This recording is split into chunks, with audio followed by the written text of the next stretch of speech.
بسم الله الرحمن الرحیم. زه د پښتو چینل د پښتو علم سره ستاسو خدمت کې حاضر یم. ناظرین السلام علیکم.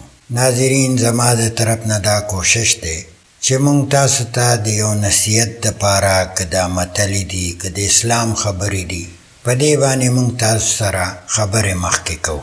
زما د طرف نه تاسو ته دا یو نصیحت دی، منل نه منل بیا دا ستاسو خپل کار دی.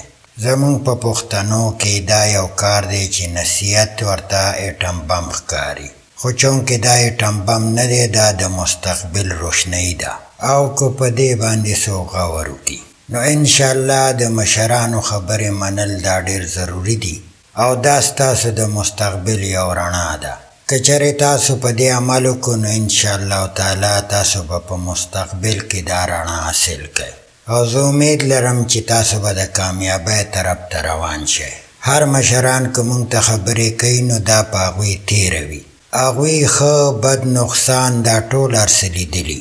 نو که یو سړی غواړي او هغه ووایي چې یاره زه د خپلو را روانو بچو ته څه ښودل غواړم، دا د هغه ارمان وي، نو زما تاسو ته خواست دی چې تاسو د هغه خبرې واورئ او په هغې باندې عمل وکئ، نو انشاءالله کامیابي به تاسو ډېر زر ترلاسه کئ. اوس د یو متل طرف ته راځم، وی ازمایلي مه ازمایه.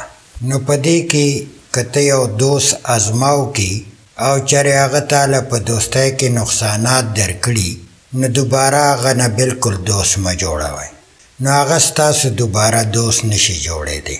ځکه وی ازمایلي مه ازماوئ. که چېرې په رشتهدارۍ کې یو رشتهدار تا سره دوکه کړي او تا ته نقصانات درکړي نو چونکې د هغې بدله تمالی هغه الله ته پرېږدئ، په دې کې به الله تاسو له د هغې بدلې درکړي، خو دوباره په هغه باندې نظر ساتئ، د رشتې نه یې مه وباسئ، خو هغه بیا مه ازماوئ، چونکې ولې چې هغه یو ځل تاله دوکه درکړې ده. که چېرې هغه وروسته معافي غواړي نو معافي کئ، خو دوباره په هغه باندې اعتبار مه کوئ. که چېرې یو نوکر تاله دوکه درکړي او بیا د هغې معافي غواړي نو تاسو دوباره هغه باندې اعتبار مه کوئ چې دوباره هغه ازماو نه کوئ، حالانکې هغه ستا په اعتبار باندې ناکام رالو. او دغسې دا خبرې د امیدوار باره کې هم کېږي. که چېرې یو پاټی والا له تا اوټ ورکړي او هغه ستا د امید مطابق کار نه کړی او په هغه کې تا ته غلطیانې ښکاره شي نو بیا هغه مه ازموه، هغه له بیا اوټ مه ورکوه.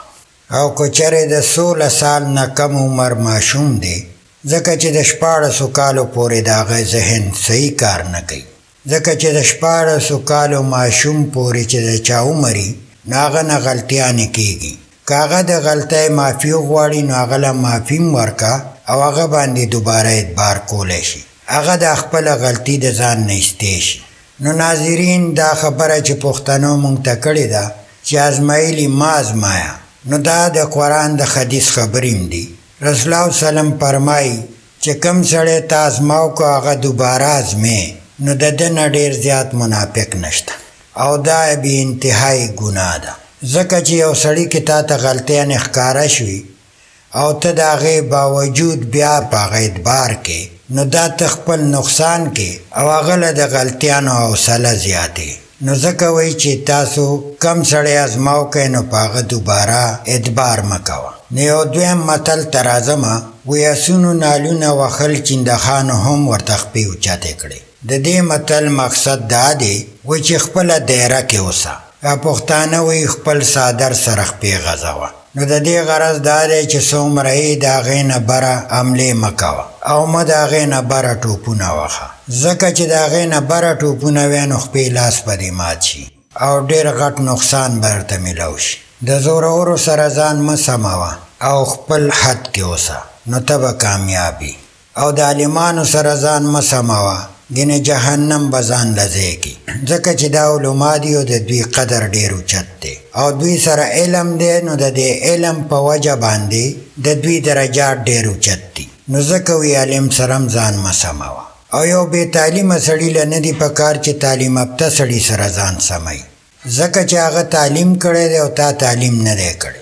نو دا تعلیم یافته سړی د دې بې تعلیمه سړي نه په دې وجه اوچت دی چې هغه محنت کړی دی، او هغه خواري کړې ده او هغه د دې تعلیم علم حاصل کړی دی. نو ځکه بې تعلیمه له پکار دی چې تعلیم یافته سره ځان نه سموي او یو بدعمله سړی د نیکعمله سړي سره ځان نه سموي، ځکه چې نیکعمله او بدعمله کې د ځمکې او اسمان فرق وي، ځکه چې هر نیکعمله انسان د الله دوست وي. نو که ته هغه ته نقصان رسوي، که هغه سره څه باعث مباحثې کې، نو الله تعالی به تاله داسې نقصان درکړي چې بیا به دوباره ځایله نه راځي. نو ځکه وی بدعمله له پکار دی چې نیکعمل انسان سره ځان نه سموي. نو په دې وجه باندې دا متل مشهور دی چې اسونو نالونه وال نو چندخانو خپې اوچتې کړې چې مونږ له مو وه. وی چې یو چندخ له یو میخ وو، وی هغه چې په ټوپونو دی نو اوسه پورې په ټوپونو ګرځي. نو ځکه د دې متل مقصد دا دی چې ته په خپل حدود کې اوسه.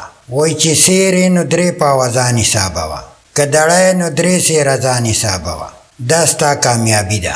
داسې نه چې ته سیر او ته ځان دړی حسابې او سبا چاته پته ولګي چې یاره دا خو دړی نه دی سیر دی، نو ستا هغه بېعزتي څه شوه؟ نو ځکه تاسو که په عزت کې ځان ساتئ چې سیر یې نو 3 پاوه ځان حسابوه. په دې کې ستا ډېره غټه فایده ده چې چېرته هم ناسته پاسته کې نو د خپل مطابق خلکو سره کښېنه، د ځان نه غټو خلکو سره مه کښېنه، ځکه چې په دې کې ستا بېعزتیانې بیا ډېرې زیاتې دي. که چېرې ته د خپل لیول خلکو سره کښېنې نو په هغې کې به په عزت کې، او که چېرې ته د خپل لیول نه لاندې خلکو سره کښېنې نو ته به د هغې نه نور هم ډېر عزت کې. مونږ له پکار دي چې د دې خپلو مشرانو متلې نصیحتونو باندې عمل وکړو. دغه زموږ مقصد دی او الله تعالی دې مونږ له د دوی په نصیحتونو باندې عمل کولو توفیق راکړي او د الله او د رسول په دین باندې دې مونږ قایم او دایم وساتي. نو ناظرین انشاءالله نیکس ویډیو که بیا ملاقات کوو، د هغې پورې زه اجازت غواړم. الله هم خوشحال آباد لره. السلام علیکم.